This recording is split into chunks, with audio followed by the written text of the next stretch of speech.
Welcome to Daddyless Daughters Podcast in partnership with Solace Womens Aid. I go by the name of Aliyah Ali, and today I'm joined by the beautiful Aysha. How are you today? I'm really good, thank you. Really good. Really happy to be here actually, and be having this really important conversation. I'm excited to have you here today. I find your story quite unique, and we're yet to explore on the platform, the impact of mental health, which is going to be the theme today. Yeah. But as the viewers already know, and as I've spoken to you previously, the concept is dirty water and us exploring the patterns that we saw in our household, the impact that had on us, and I guess where our lives led to after that. So my first question for you today is, where did your daddyless daughter journey begin? So my daddyless daughter journey began from when I was born, pretty much. My dad wasn't really present for about half of my life. There's two sides to it. There's the mental health side and then there's the prison side.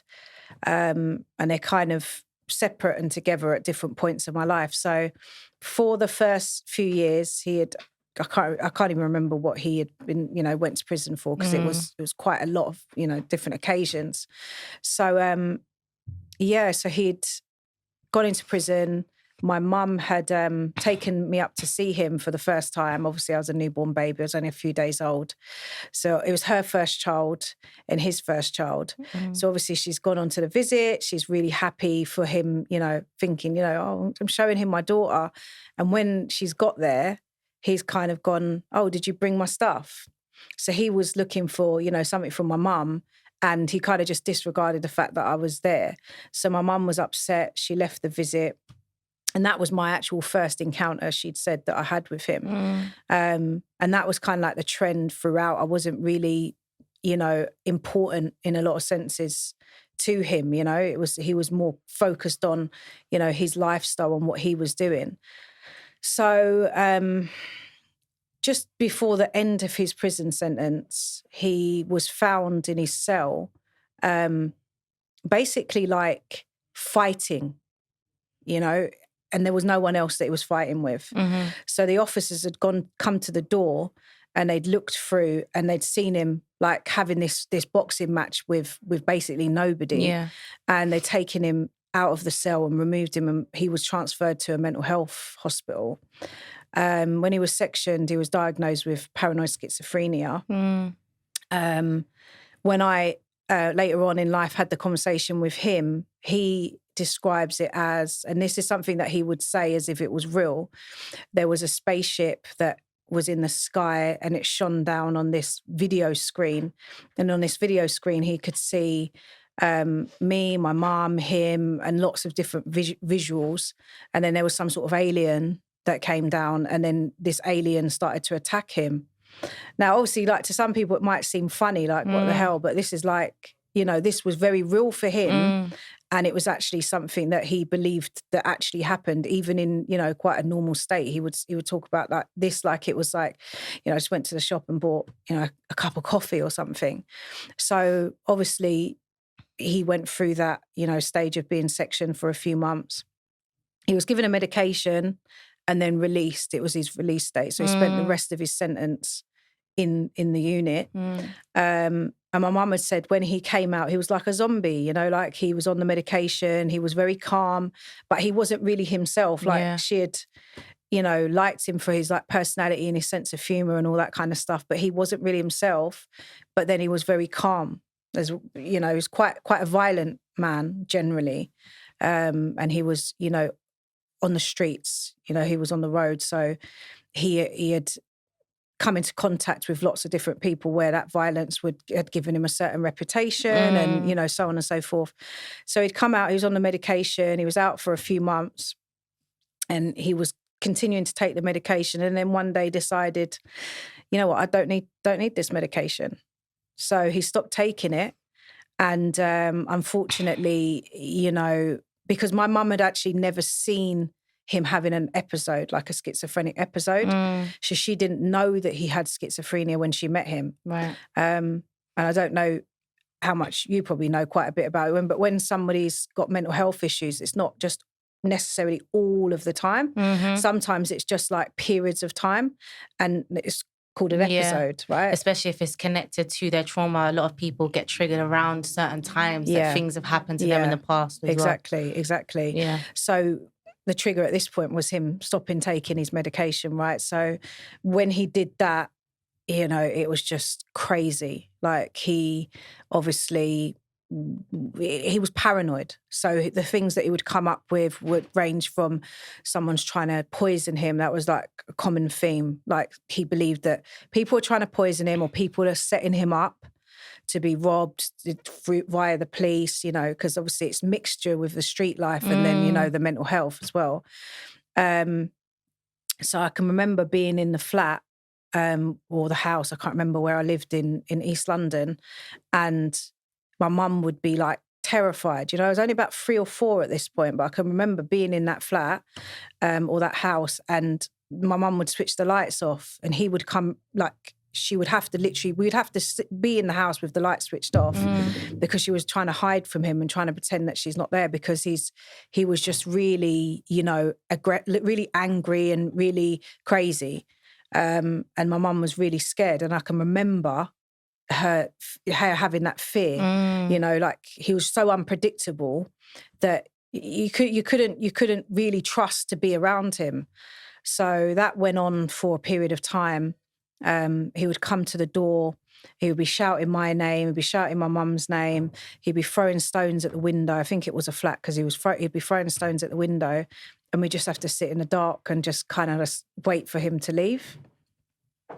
At that point, I think when I got to about 4 years old, just before I'd left, I know that he had like done some quite bad things. Like he had raped my mum.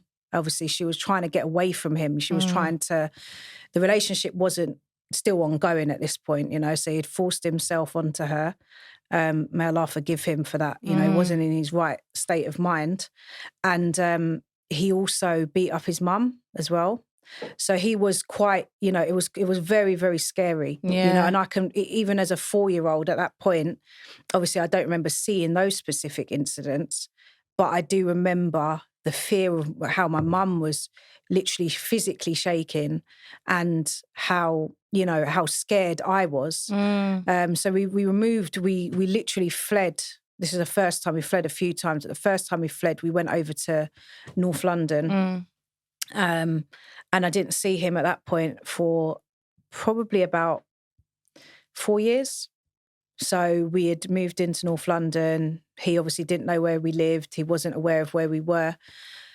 And I can remember one day we were walking at the end of our road and we bumped in, like he was driving past. So he literally bumped into us in a sense. And it was like my mum was forced into me having to go and see him. So at that point, I'm quite a bit older. You know, I'm 8 years old. And I don't want to go and see him because obviously I'm still not able to, never spoke about it, never had really a discussion with my mum. But I can recognise, you know, that this is an unsafe person to be around, right? So I had to go and see him. Every other Sunday, I went to go and see him. And by yourself? No, I had to have, my mum wouldn't leave me by myself with him. And she had another child by then, who was just he was in the buggy. Yeah. You know, my brother, he's got a different dad. So sometimes she would bring him and then sometimes she wouldn't. She didn't really want to bring him because he's just unpredictable, you know? And we had no choice because where we met him, our house was literally on that road. So it was like you kind of had to conform because otherwise he's going to come to the house and so on and so forth. So again, I can remember going to see him and my mum just being terrified and him trying to kind of, you know, make sexual advances towards my mum, and my mum just like, you know, she was just like frozen. Do you know what I mean? And that's one of the things that stuck with me, that like how scared she was. And because my mum's fierce, you know, she's a very, very outspoken woman. She's very, you know, ready to go. But like when it came to my dad, she was terrified, you know, and that really resonated with me. Like I was just like, whoa, like if my mum's scared of him, then I'm definitely going to be scared of him. So Sorry to cut you, but do you feel like throughout all of this, you was given a chance to come up with your own idea of who this man is? Or that was taken away from you? What do you mean by that? Like your perception of him, because it very much like we're exploring the relationship or how you saw your father, right? Yeah. But it's very much fixated on you looking at your mum through your father through your mother's eyes. Yeah. Did you ever get the chance to look at him through your own lens? Not at that point, no. No, I didn't, because it was just more about me seeing my mum scared of him. Yeah. It wasn't even about, I didn't even know what a dad was. No one ever sat, there was no, obviously my mum's dad had died when she was younger. I guess I did know, from my family perspective of how, my uncles were, because my uncles were all married to my aunties and vice versa. But I don't think I ever really thought about it. I think it was probably the feeling was so overwhelming that the thought just wasn't there. Yeah. Does that make sense? It makes perfect sense. It does. And I think that's a lot of conflict that a lot of us live with as well, because if we were not in those situations like where we have to keep fleeing as a family and stuff, then we're in other situations where there's loads of conflict going on between the two parents, and you just getting, one parent saying this about the other or the other, and then you never come to the point where you can have your own idea of who these two parents are. Yeah. So I think that's a conflict that a lot of us live with anyway. Yeah. But yeah, sorry to cut you. No, that's fine. That's fine. It's a good question, and it's not even something I've ever really thought about, because I guess I only got to know him sort of later on in life as like a person. But yeah, so the kind of like 4 years was spent between the ages of, I guess, 8 to about 12. And in that time, I can remember him, and he never had put his hands on me that I could ever remember in that time. But there was a time where we went to a party, and I think I was about maybe 10. And I was really naughty, Obviously, it played out that I'd become quite violent from a young age as well, and very, hyperactive and very troublesome. So I would really, so I was messing around with someone on the bouncy castle in one of my aunties. They had like a party, and it was my dad's side of the family. And oh my God, my dad just literally, I think I was probably maybe bullying the kid or just pushing the kid or doing something like that. I can't even remember, but my dad was like literally in the garden bit, and he just like ran onto the bouncy castle, and I think he slapped me around the face and then like dragged me off, and then everyone kind of ran and was like, what the hell's going on? What are you doing? Kind of thing, because nobody else noticed it. And obviously it was like a shock to me and a shock to everyone else there. So I never said anything to my mum anyway. Cut a long story short, my uncle said something to my mum, and my mum was like, why didn't you tell me? I don't know why I didn't tell her. I guess it was very traumatic, because as I said, he had never put his hands on me. I was already scared of him anyway. I already didn't really want to go. That day was quite like a fun day, It was like we were in a party, I was having fun. I don't even know if I was pushing the boy around, but even if I was, it was like, whoa, Yeah. And then a few years after that, so we kept kind of this trend of going to see him, and I didn't really want to go. My mum was like, you have to go, because if you don't go, and then I started to hate him. I can remember starting to feel that hatred towards him, resentment, because he had put his hands on me, he'd humiliated me, and I also just didn't have that connection with him. It wasn't, I don't remember him ever saying, I love you. I didn't feel much in the way of warmth from him. So it was just like, why do I have to go and see this man, And my mum was just, insistent that I did, and there was no conversation. My mum was quite badly impacted. She was depressed. She was on medication. And so I guess, there wasn't really anyone to turn to in that way to kind of speak about feelings. That was not really something that was present. My nan was very much present and around, and that was like a comfortable space for me and somewhere that I spent a lot of time. But again, there was no kind of feelings spoken about. I never had anyone to kind of talk about, you know, how I feel about my dad. It was just, you have to go and that's it. Got to secondary school in North London. I was experiencing some bullying, like racial bullying. Black girls just had a problem. A lot of boys had a lot of attention from boys. Yeah. And I was very innocent at that point. You know, I was very much like, I guess it was probably something that made me feel like wasn't really interested in boys. And they just didn't like it. And so they were just like ganging up on me and things like that. So I kind of like started to run away. And my mum was like, don't tell your dad. And I told him. I don't know why I told him, but I thought it was just something that I said. I was only 12. He just went ballistic. Just, I can remember him being in the middle of the road, like screaming and shouting and swearing and threatening my mum and everything else. And we literally fled that night to Essex. Wow. So that was... So it's like every time you open your mouth, something happens and then it's kind of like, it's teaching you to internalize it. Yeah. Do you get what I'm saying? Yeah. And like, oh, it's going to escalate and then you're to blame, or like, even if no one's saying you're to blame, you're still going to have that guilt or that anxiety of like, that's a very hard thing to live with. Yeah. So that was it. So after that, we left that night. Do you know what I mean? And it was like, I didn't want to leave because I loved where I lived. You know, I really was happy in that environment, but we had to. We just like literally moved to my nan's. And even that was not a good experience, you know, living in my nan's house. I used to love going there, staying there, but living there was a different story. We was like living in one room, me, my mum and my brother, you know, and I had to, you know, I was in a predominantly white area and I had to go to I was literally the only, there was one black boy and one, there wasn't even the mixed race girl, wasn't even there at that point, and just me. Wow. In the whole school, and the whole school was white. So I was off school probably for about 6 months. So that journey from 12, I didn't see my dad for probably about 6 or 7 years after that, you know. So that was, that was the first part, I guess, the child and the adolescent stages.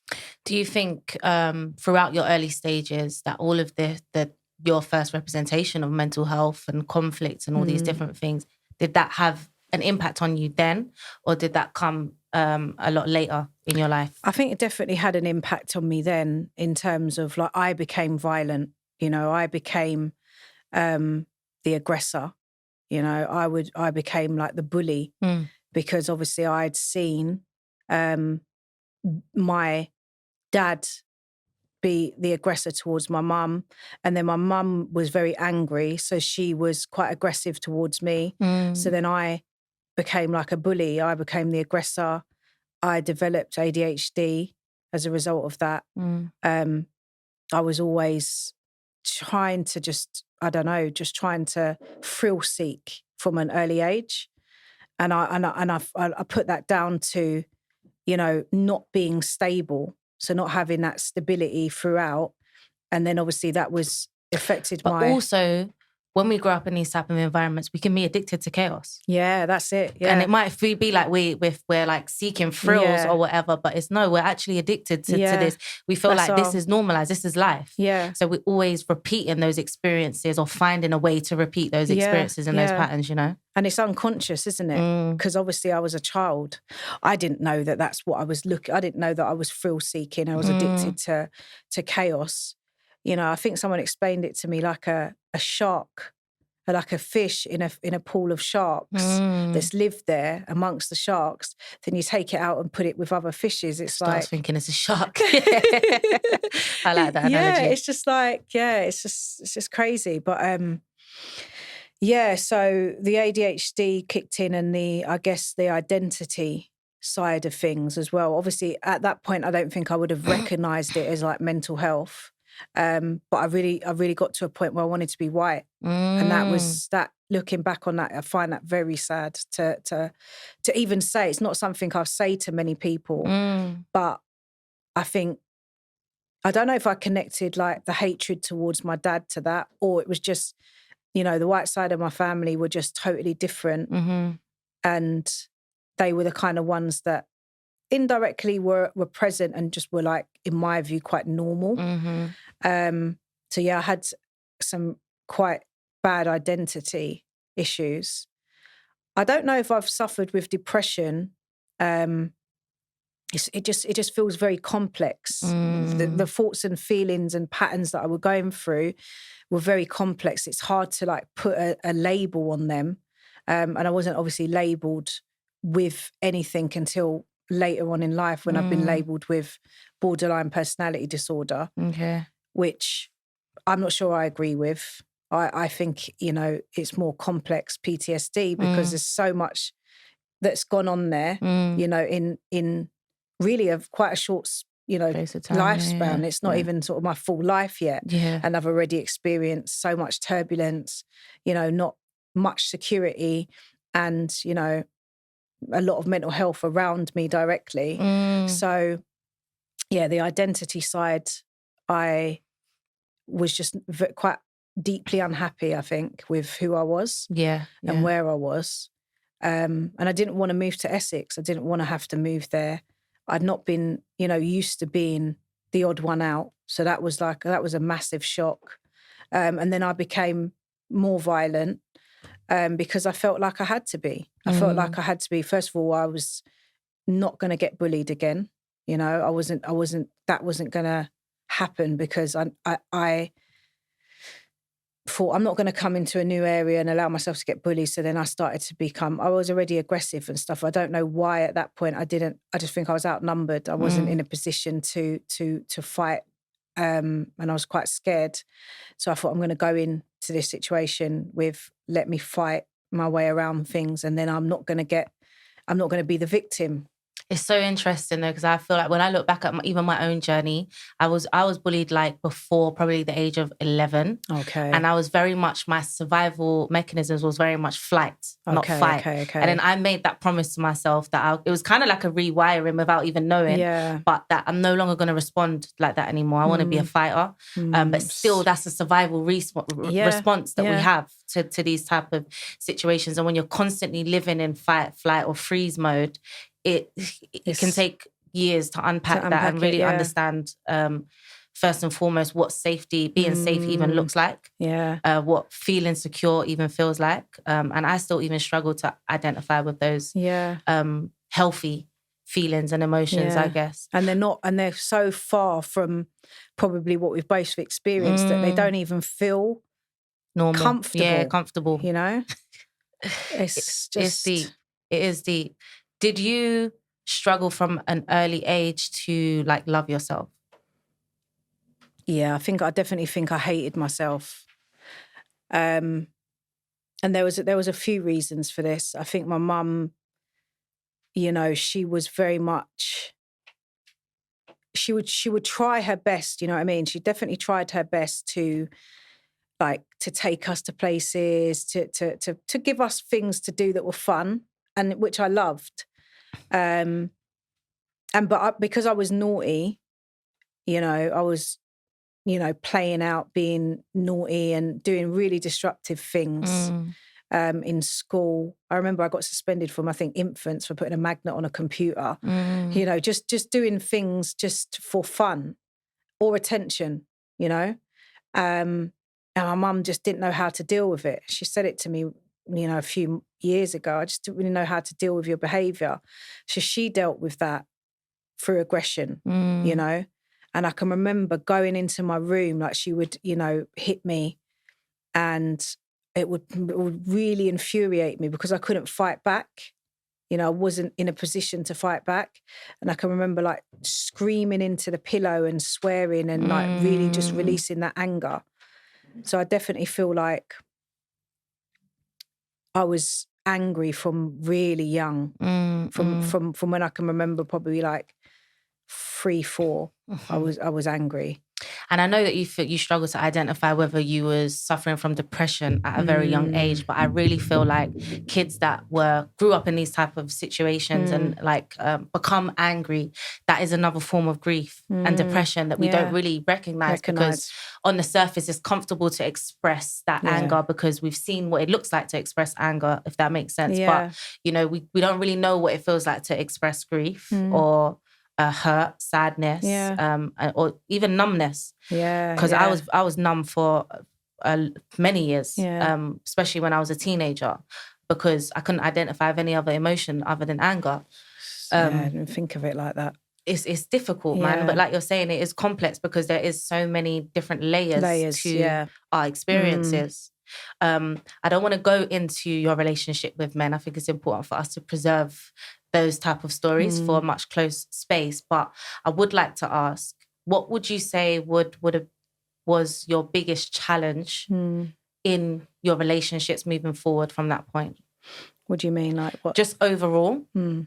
Was it more how you were behaving in relationships? We're talking about friendships, people in the community. Like, was you more attracted to people that had chaotic backgrounds and stuff like that, you know, trauma bonding and stuff? Definitely. Yeah. I think I when I was about 15, I decided that I was just going to go and hang around on the streets. So, of course, when you're hanging around on the streets, the people on the streets are on the streets for a reason, right? They're outside hanging around because they've probably come from various different traumatic upbringings. And I think that's been a pattern throughout my life, to be honest, that, you know, I don't know if it's I'm attracted to them or they're attracted to me, in that because I've got a story, because I've got, you know, that chaos, that, you know, that trauma, that there's that kind of connection there. Yeah, familiarity. Where it's taken many years to kind of recognize how unhealthy that is.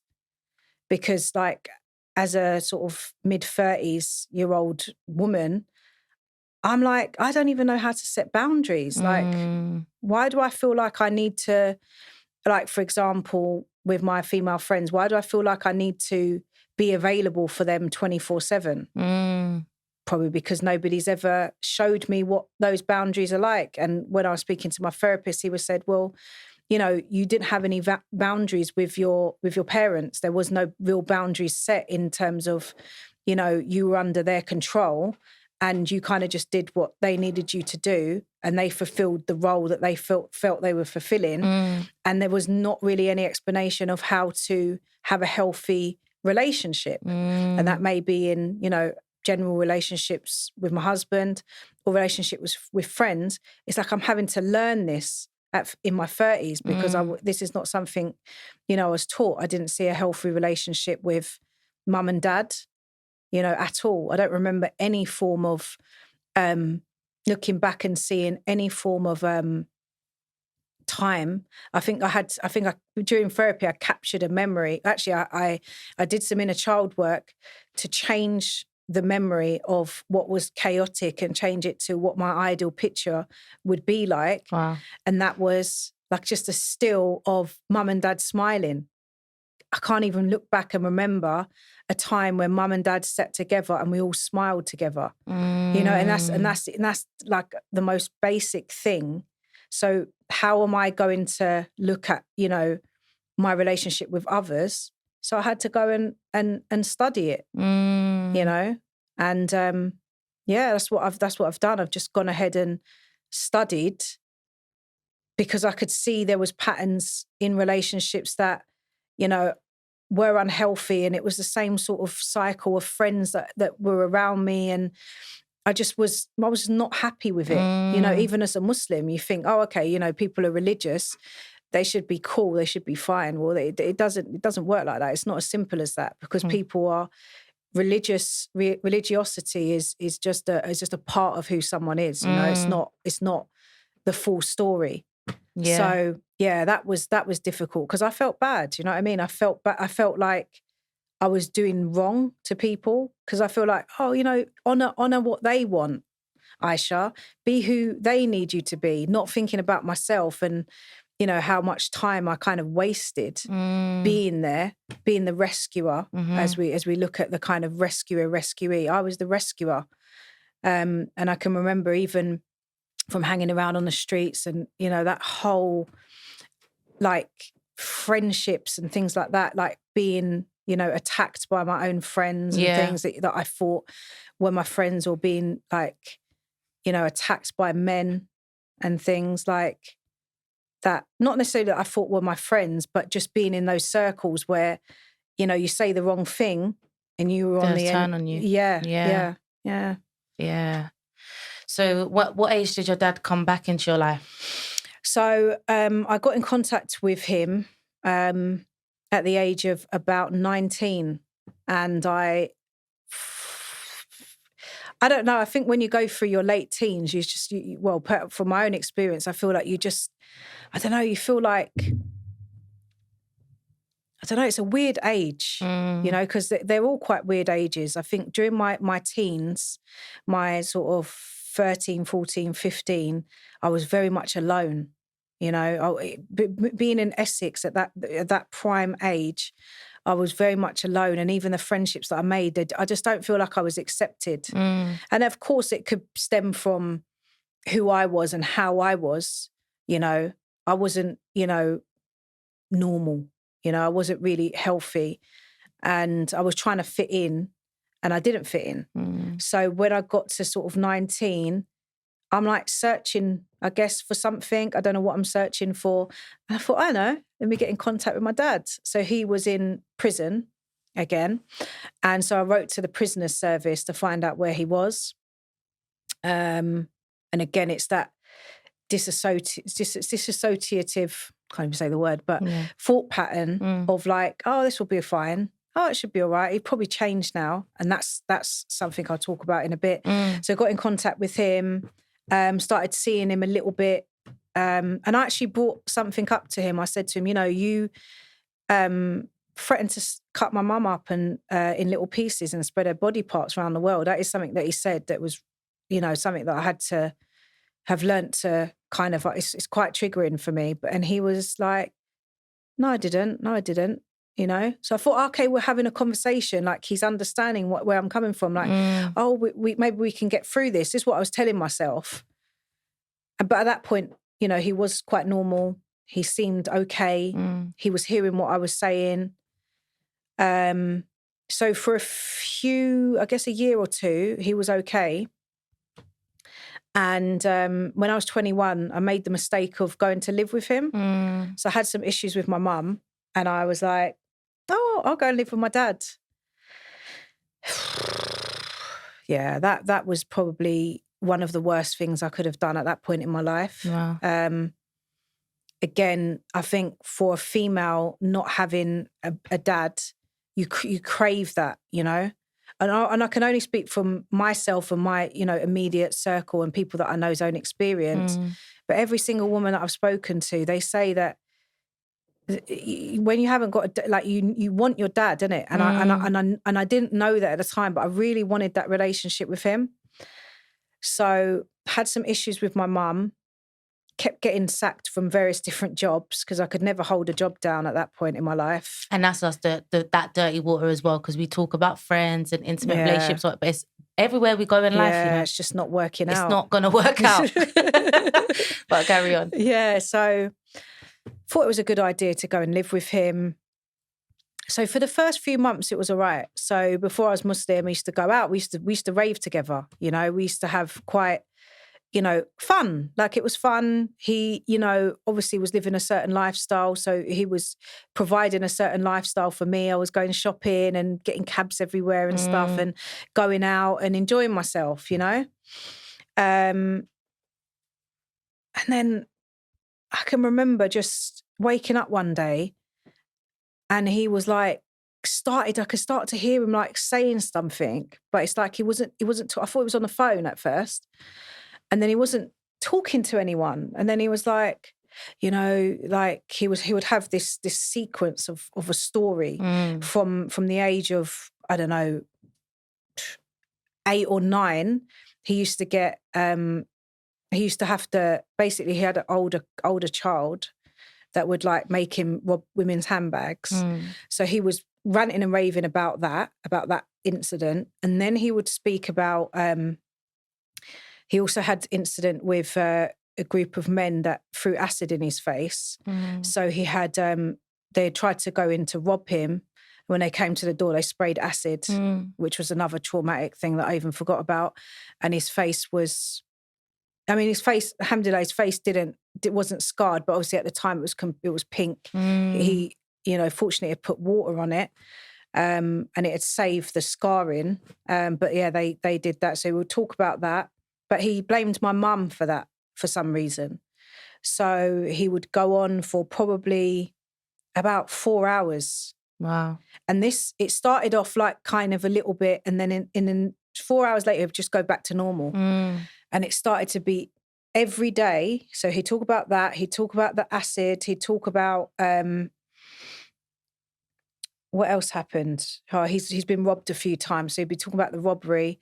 And then he started to talk about me, like, started to say things about me. I can't even remember at that time what it was, but I'd stolen money from him. Okay. He had made up this thing that I'd stolen first of all, it was 3,000 and it was 10,000. So it was just this delusional, like, going into this episode, but it was so weird because it would start in the morning and it would wake me up out my sleep. So I'd wake up with him, like, just talking about, these crack dealers, hoes trying to rob me. And I used to get badded up to grab and flee. And I can remember, I've got the whole dialogue of what he used to say in my head because it was literally the same thing playing out up to 4 hours. And I don't know why I didn't leave. I don't know why I stayed in the flat. And I do know why. Because in the evening, or maybe lunchtime, he would like, oh, do you want some lunch? Like, literally, it would switch between, like, ranting and raving, and it would get louder and louder. And sometimes he'd put the music on with it as well. So it'd be the music, and I would shut the door and just wait for it to finish. That would be what it was. And then he would like, oh, do you want some breakfast? And he wouldn't mention it at all for the rest of the day. And then, like, we might go out, or we might, some of my friends might come round. And a lot of people didn't even know that he had that problem, because he was so, like, normal, like, had a great sense of humour. Like, it was quite, he was a nice guy. And I was just literally holding on to that thing of, like, oh, it's going to go away. I just couldn't accept it in my mind that this was who my dad was. Like, and it took me nearly 30 years to accept that this is who he is. He's not well. And that was probably the worst part, that I just couldn't let it go. I couldn't accept it. I couldn't just accept that he had mental health issues and that he wasn't ever going to be completely normal. And so, so I lived with him for about 2 years. At the age of 21, the age of 23, I was out one day and he just decided that I'd try to steal money again, and he just was like, get out. So I literally had to just come back from where I was, got one of my friends at the time to help me collect my stuff, and I just had to leave. And that was it until I became Muslim when I was 25. Wow. Yeah. That's a lot. Yeah, that was... to unpack. And I'm sure you're still having to unpack that in therapy now. Yeah. And also quite haunting. That's just the word that's like... Yeah. And what I wanted to touch on is what you said in terms of, like, you have to accept that was him, but mental health, because of his mental health challenges, that actually wasn't him. And sometimes that's something that I sit and I think I fantasized a lot about when I was younger. It's like, oh, who would have my mum been without this mask? Or, I don't know, this thing that keeps eating her up. Yeah. And it's funny that you said, like, when he was having his episodes, not funny, but it's ironic that when he was having his episodes, that was maybe his process of exploring his trauma, but just not in the most conventional way. And not in therapy, because as we know, our parents' generation, not a lot of resources was offered to them around dealing with their stuff, their dirty water. Well, I think he needed medication, really. Whether or not he could explore in that way, he needed medication, because obviously I'll go on to explain one of the main reasons why I'm saying this. But I think without that, no therapy or any kind of other support would have helped him. It was schizophrenia. Is like you can't live a normal life unless you're medicated. In my opinion, of what I've seen. So how did the story end? So 23, obviously stopped seeing him for a bit. I think might have been 23, nearly 24. So, but just over a year or so after that, just before I'd converted, I got a call from someone, and they were like, "Oh, you need to go down to your dad's house." And I was like, "Why?" And they were like, you just need to go down there. I don't even know how this person even knew, but they were just in the local area. And I was like, "Why? Like, what are you talking about?" And they was like, "Listen, like, Mercedes, just go down there now."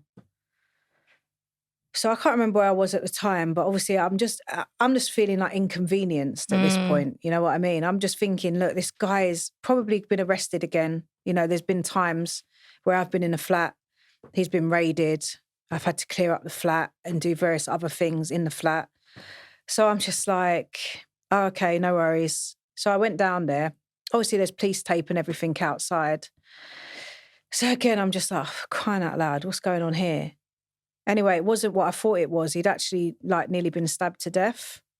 So someone had actually gone into his house and they were going to do some sort of transaction with him.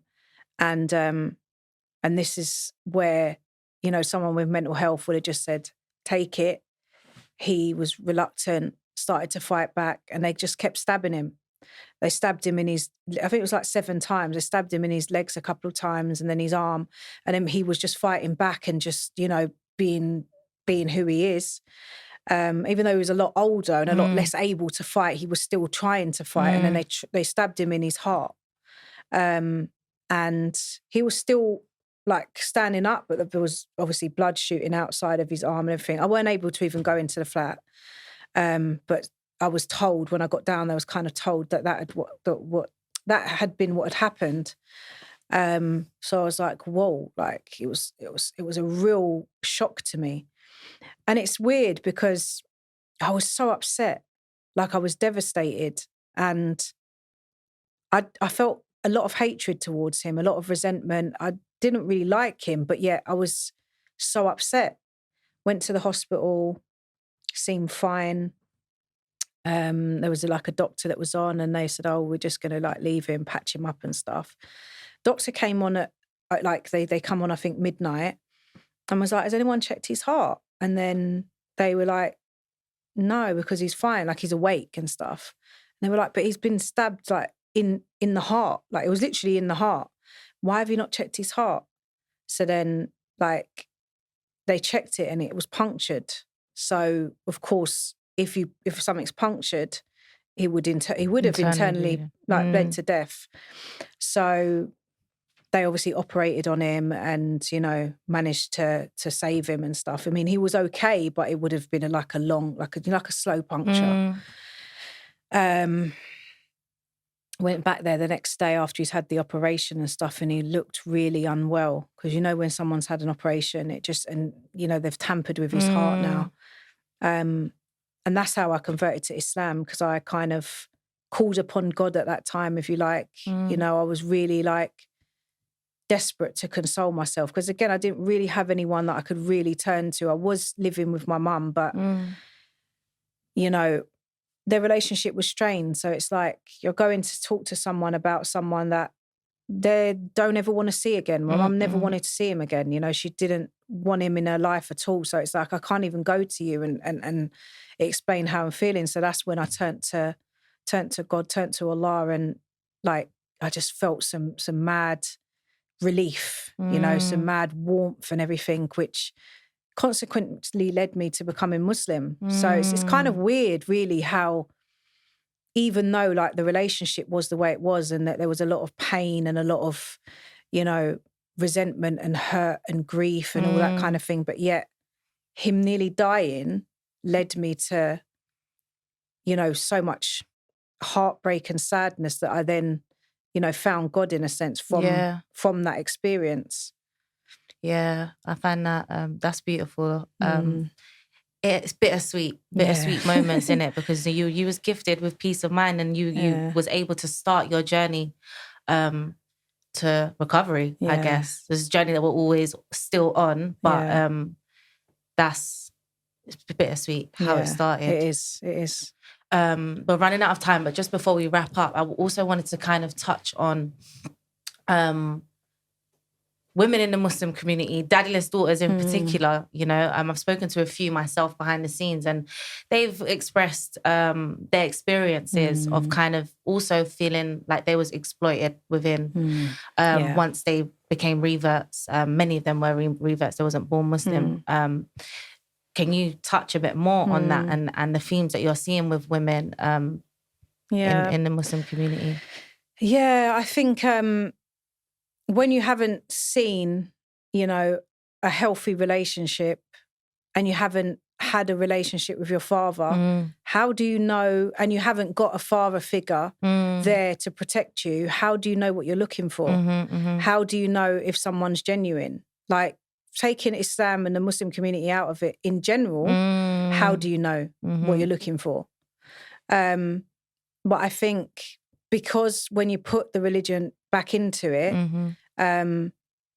people can hide, men can hide behind this religiosity that I was speaking about. So you can gain knowledge, you can, learn the Arabic language or learn parts of the scripture, the Quran, and you can appear to be someone you're not.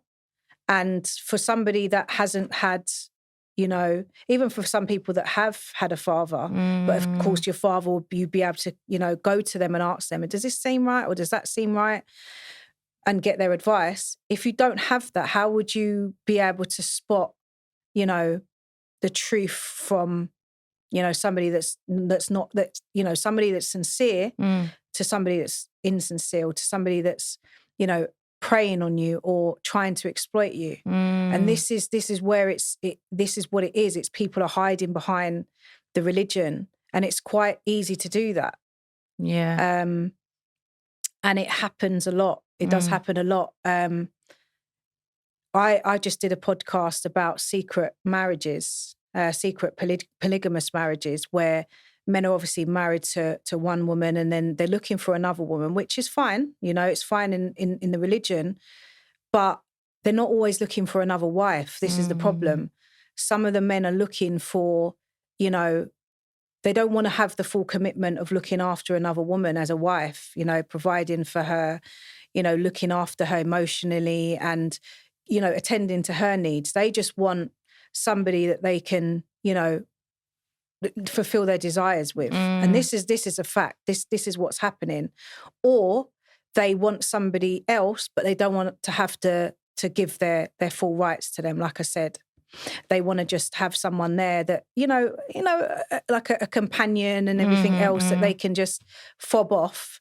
And so what they're doing is they're going into it, they're preying on, women, vulnerable women that don't have father figures, that don't have, the support of the community, that might have mental health issues, that might have,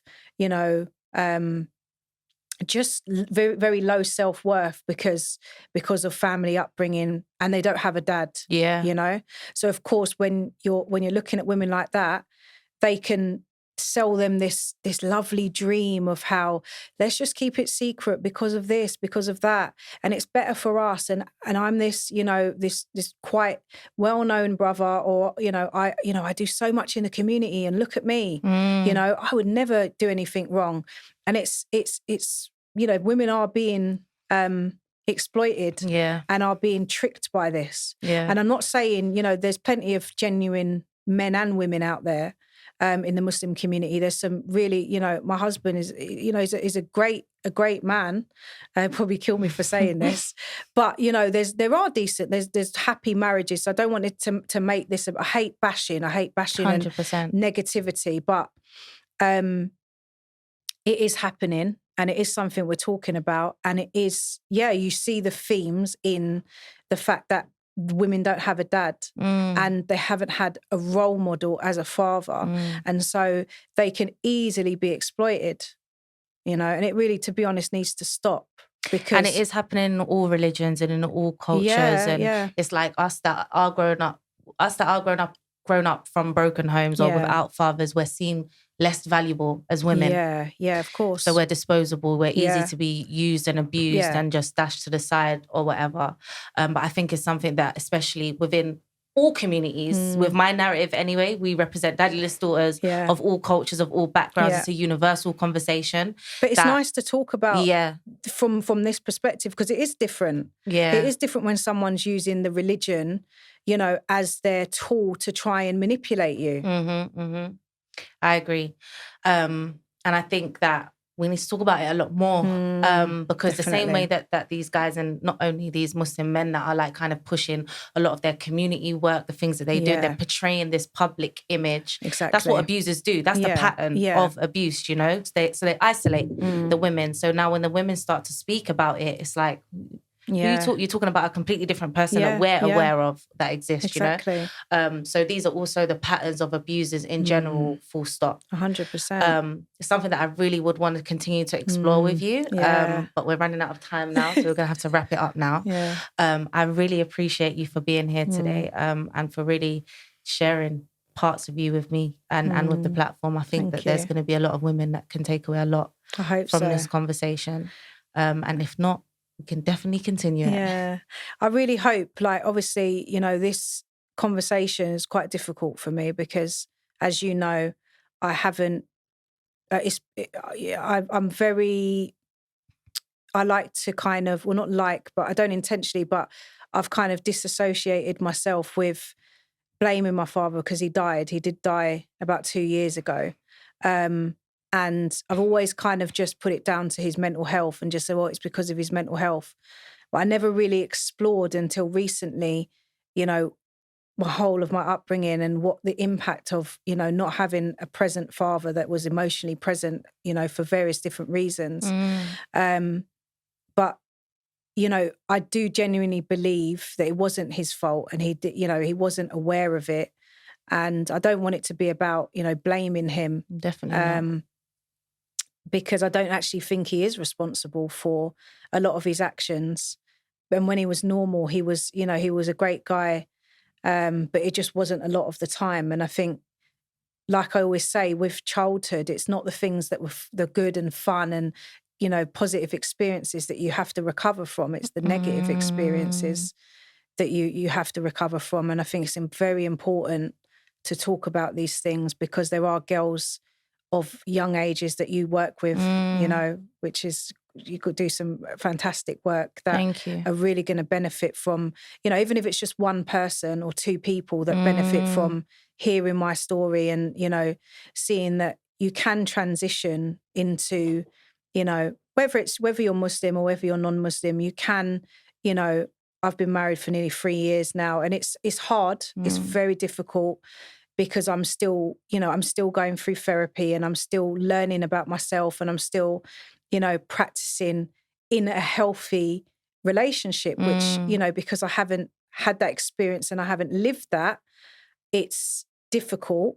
But, you know, it's important to find the right person that can help you on your journey and that can, you know, push you to like, you know yourself and grow, you know?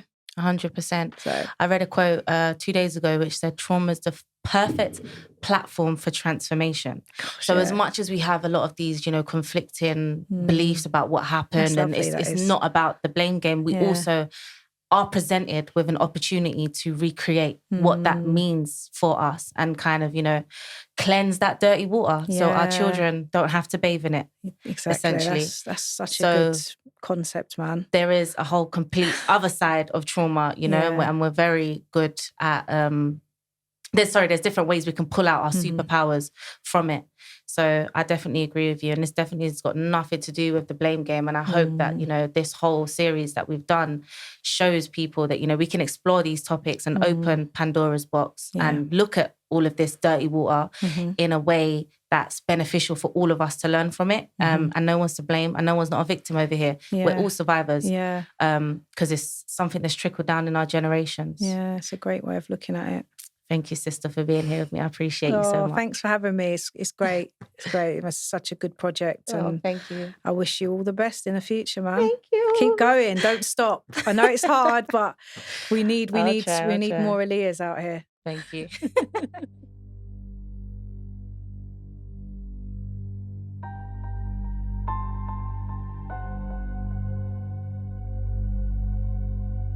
But I didn't actually realise that the kind of the craving and the inappropriate ways that I would try and get attention from men was linked to being a daddyless daughter.